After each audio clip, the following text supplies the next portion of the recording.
We're joined now at the library by Juliette Kayyem, former Assistant Secretary for Homeland Security under President Obama, faculty chair of the Homeland Security Program at Harvard's Kennedy School of Government. Hello, Juliette. Hello. Hey. Hello, everyone. Hey. Okay, Hi. Juliette. So you look very spry, and I think you just confessed to me that you didn't stay up until 2 o'clock in the morning like us foolish people did. I did not. But anyway, what was your reaction to what happened? Oh, I mean, look, I'll be honest. Anyone who's listened to me for 5 minutes is not the result I wanted for the nation, not the result I wanted for my kids. There's going to be lots of blame. There's going to be lots of accounting. You know, is he just a phenomenon that we don't get? Was she a flawed candidate? Did Biden take too long? Was the messaging wrong? Look, all of that is going to come out. We've got a lot to learn. But my biggest takeaway is my primary job is I'm a mom, and I have two 20-somethings and a 19-year-old, and I need to believe that this very flawed nation is not broken for them, and I do implore all my girlfriends that they need to believe. Doris just said we learn from the history, and they need to believe in the future. That will be my takeaway, and so that is how I spent my morning. I've not been online. I've been talking to my kids and helping them process this. For anyone who has kids of any age, fear, anger, disappointment, confusion, all of those things we're going through. If you're, I hear from my friends with younger kids, and the girls wake up scared. I mean, we need to help them too. You know, one of the things, an area where you have expertise, where I have none, and where the American people don't seem to care very much, if exit polls are to believe, is foreign policy. And this is not just speculation based upon what Trump has said. The New York Times editorial, believe him when he says it. We know his antipathy to our allies and to NATO. We know that J.D. Vance in particular, his vice president, but also Trump himself, does not appear supportive of Ukraine's fight for freedom. We know he is infatuated with Putin, with Kim Jong-un, and all these kinds of things. And also he will not have the generals who he had the first round. How dangerous is the foreign policy we're about to encounter? It's dangerous to the extent that the post-World War II structure will not survive his second term. So as I say, I don't know what comes in its place, but in terms of a sense of the United States as leading a post-World War II, essentially peace, at least as concerns nuclear war, will not be a reliable partner. Will someone else rise to the occasion? Hard to see who that would be.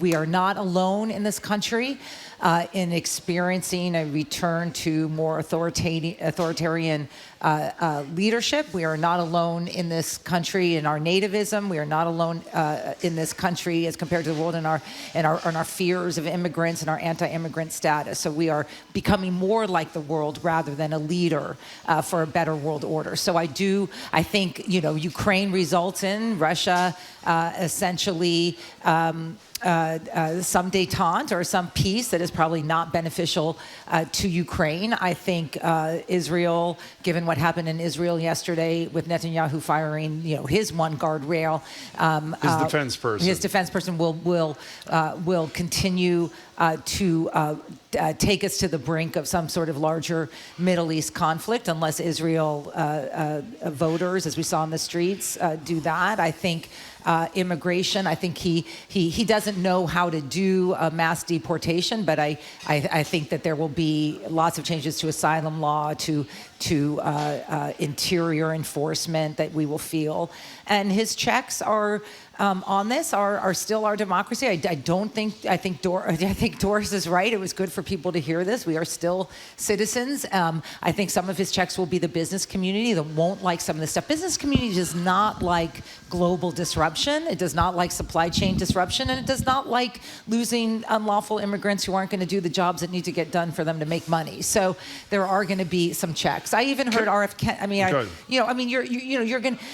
There's going to be some walkbacks. They are for a variety of reasons. There are, one is going to be a midterm, but it is not going to be very easy for those who were hoping for a different result for the next couple of years. We talked about Ukraine. You touched on Gaza and the Palestinians. I want to talk about that just for a second. The first phone call of congratulations that, according to the reports this morning, that President-elect Donald Trump got was from Prime Minister Netanyahu. Yeah. I have operated under, this is total speculation, I haven't read it anywhere, that Netanyahu is such a fan of Donald Trump. Yeah. The poll that was taken last week showed the Israelis themselves supporting Trump over Harris by 66 to 17, that because Trump has promised I could fix Ukraine in a minute, I could fix the Middle East in a minute, is it preposterous to think that the gift that Netanyahu might give to his friend Donald Trump might be the ceasefire and the hostage return that should have happened ages ago? Yeah, I mean, the reporting had been that they had been in communication that this will be this will be a win for Trump, a public a foreign policy win. Even while he's not even before he's in office. Potentially as president-elect. Potentially, yeah. I mean, Biden is, the next 2.5 months are going to be bizarre because you had a president who didn't run, but is in charge of the transition. You're going to have Harris, who's now, never going to be seen from again, and all the appointments and other things that he's going to make. But they're not. I mean, his team is also looking at the data, things like that, if the Republicans did a realignment with the Hispanic vote, that realignment is precarious. They're going to want to keep it. So they're, what their immigration stance is going to look like, we'll figure out. I don't think they're going to go for a national abortion ban because I think they saw what happened in the swing states. In fact, some of the theories of what happened in the swing states is that those referendums gave women an opportunity to protect their own reproductive rights, but then vote for Trump. And then the Democratic Party has to figure out what it is. I don't know what to say about her, right? Is he just a phenom in the way Obama was for us that you can't get unless you support him, right? Is he just, could anyone have beaten him? She raised money. She introduced herself to the nation. She came up with policies. She positioned herself against him, and she got killed. I can't explain it yet. I can't. We're talking to Juliette Kayyem. Let me ask you, we talked a lot about violence with you. That yes. If he had lost, the fears of the Proud Boys coming back. We also talked with you about one of the inhibitions of violence at the Capitol anyway was all the prosecutions of the January 6th people that attacked the Capitol and left police officers dead in their wake and many dozens injured. Is there going to be violence? Is there more of an okay for violence now? And what happens if he releases all these people that he says he's going to, that were incarcerated for January 6th? Yeah, so so that could very well likely happen. Again, we don't know, the bravado versus the governance. We're just not sure how it's going to play out. Look, the most important thing is he's protected himself. I mean, in one night, he became president. He protected himself from any criminal exposure, and he became like a multi-billionaire again because of what happened with his stock. So, it was a good night for Donald Trump. And I only say that jokingly. Tesla stock went way up too, by the way, not surprisingly. I mean, it is, and so there's but disruption does not, the market doesn't love a lot of disruption. So part of this is going to be, where does he, the violence is not good for this. So I was wrong. I'm willing to admit that, as were many people. But I always thought that the best case scenario for violence in our country was a decisive win. I assumed it was going to be her, right? I bought into it, and my apologies. I was looking in the wrong direction. But his decisive win, his near wins. I'm not closer wins in New Jersey and Virginia. I mean, in New York, the Bronx. So you're. We should be clear. He didn't win New York, but he had 13% more votes for Trump than the prior campaign. So that decisiveness will probably breed greater safety. He didn't win it by judicial fiat. He didn't win it by lots of stuff. Now, look, I want to just put put a marker down. The Russians threw out a lot of bomb threats in large areas. Now, they were ready. It's a lot of work I've been doing the last couple months. You know, they were ready to reopen or open for longer hours. There is no suspicion, you know, that anything that happened was of consequence. Though annoying and scary to have a foreign government, you know, doing that. So I think, because she apparently will concede at 4, Biden will do the right thing, the transition will be peaceful. There will be disruptions and interruptions and all sorts of stuff. I think the decisiveness of it, it's very hard to say you've been cheated of something. Yeah. You know, I mean, and that's like, you know, that is democracy. And the Democrats have to learn, you know, we have a lot of lessons to learn, and we can blame sexism and racism and horrible people and whatever. But, you know, if you go around the country, as I do, I spend a lot of time, that's not the America I experience. You know, he may be a unique phenomenon in the sense that people excuse all sorts of bad behavior of him. But, you know, the hatefulness and all the things that sort of have been excused about him is something that we have to learn from. Why was that appealing? And I have theories. I mean, one is I think there is massive social and technological disruption that is scaring Americans. White Americans, and you cannot build a coalition unless you learn to address it. And people are going to say the Democrats have to go more conservative. I think there's an argument they got to go more labor. They got to relate to working class people in a way that we've been unable to. Well, so I think the fear and anger. That's not, you know, that's day one, the right? The fear and anger thing; those are very powerful emotions. Yeah. And I think there was a lot of that. I think the fear. I mean, I think, you know, we look at it at the top line. We look at all the horrible people around him and whatever. But there's lots of people who voted to protect reproductive rights, who voted for progressive. Other progressive candidates who voted to legalize marijuana, who voted for things that you and I would view as progressive, who did not vote for her. And I think we delude ourselves to say it's just she was a woman. It's just because she's black. It's just because look, we've got a lot to learn, and that reckoning is on all of us. We should say, by the way, that while 7 of the 10 we mentioned earlier abortion measures on the ballot passed. The percentage of white women in this country who voted for Donald Trump was exactly the same percentage who voted for him prior to the repeal. 52%. Can we get back to law enforcement and the judiciary for a second? We should say, in the spirit of full disclosure, in your house you have a federal appellate judge. Two things. There appears there are going to be 52 Republican senators. Yes. The hope is for people who believe in a fair, competent judiciary that people like Susan Collins from Maine and Lisa Murkowski from Alaska will be holdouts on out-of-the-mainstream judges. But even if they are, math is one of my strong suits. Yeah. That's 50 votes. J.D. Vance breaks the tie, just like Kamala Harris used to break ties. So one, the potential for 4 years of Donald Trump to further fill the judiciary with the Eileen Cannons of the world is great. Number one. Number two, you have no idea.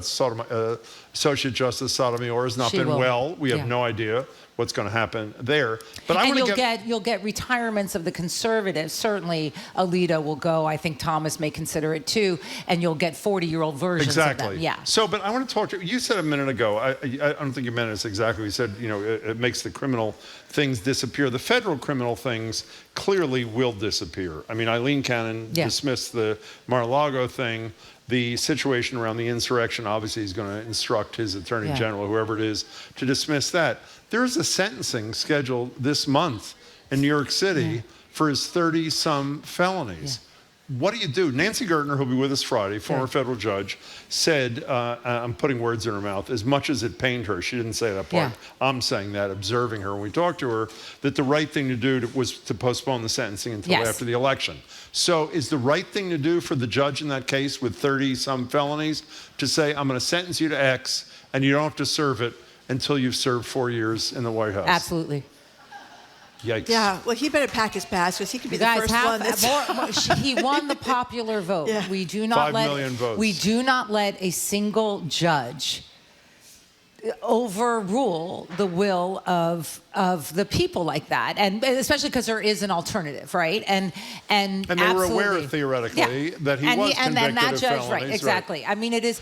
Look, it's a tough call for Judge Merchant to sentence into anything serious when he's going to be the president for the next 4 years, and he's out, and he's got a DOJ that's going to allow him to do things. I mean, it is.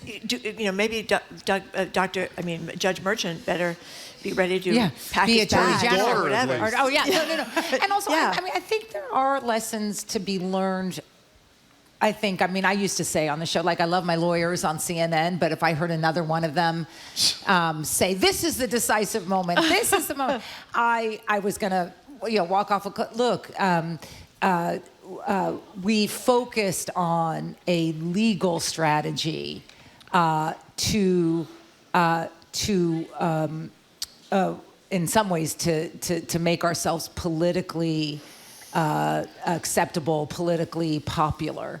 And I think that doesn't work.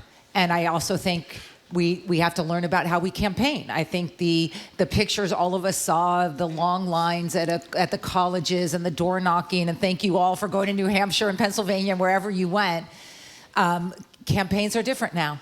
And he owned something, right? He owned Twitter, obviously, but he owned the podcast, and he owned we've got to figure out, how do we utilize technology and possibly run campaigns different? I don't want to say that door knocking was useless. I mean, obviously, it won some Senate seats. It did lots of important things. But I'm not sure that's the future.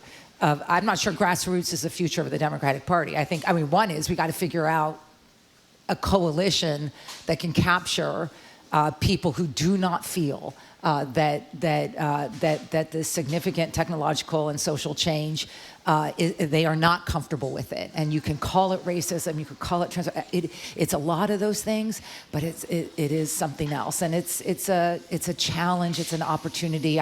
I'm going through every emotion. I vowed I would try to be optimistic. You're going to be able to pace the rage? You told us during the first term. I'm ready to pace it, you guys. Are? I am here. I got my white shoes on, everyone. I'm pacing it. I got my tennis shoes on. You and Ron DeSantis. That's perfect. I am. It's funny to think, though. It was sad to think in a way. I remember when we finally learned that Biden won last time around in 2020. Yeah. Remember, you could hear the horns tooting, and you hear people cheering, and they waving to each other and stuff like that. I never thought that 4 years later we would have this guy back. Yeah, we none of us. He is a singular phenomenon in a way that I think those of us who don't support him don't see, and he's a singular phenomenon in making, I think, people who are not all of those bad words that we're saying feel comfortable voting for him. I want to talk about the sexism. There's going to be a lot about whether the U.S. is ready for a female president. I get it. She did not run as a female president, so we're going to have to figure. But she is a female. I think it's hard to deny. It is. I think the thing for me on the sexism part is less about her and more just a fundamental shock that the sexual allegations, the broism, the sexual violations that he's known for, the talk, that people could dismiss that. That, to me, rather than they should vote for her to prove that they're not sexist, that is, for me, a very hard lane. That for me is, there's lots of Republicans that in the past that weren't like that and wouldn't vote. So for me, then I have a daughter who's in her 20s. To say the world's your oyster right now, it's like sexual Very predator difficult. is now president. You know who That's said hard. that a bunch of years ago? Who? The woman who now supports Trump and is the governor-elect of New Hampshire, Kelly Ayotte, said I could never vote for Donald Trump. I couldn't look my daughter in the eye and do it, and she did. Juliette Kayyem, wonderful to see you as always. Okay, Pace everyone, the rage. we'll be back. We'll be back. Thank you all for coming in.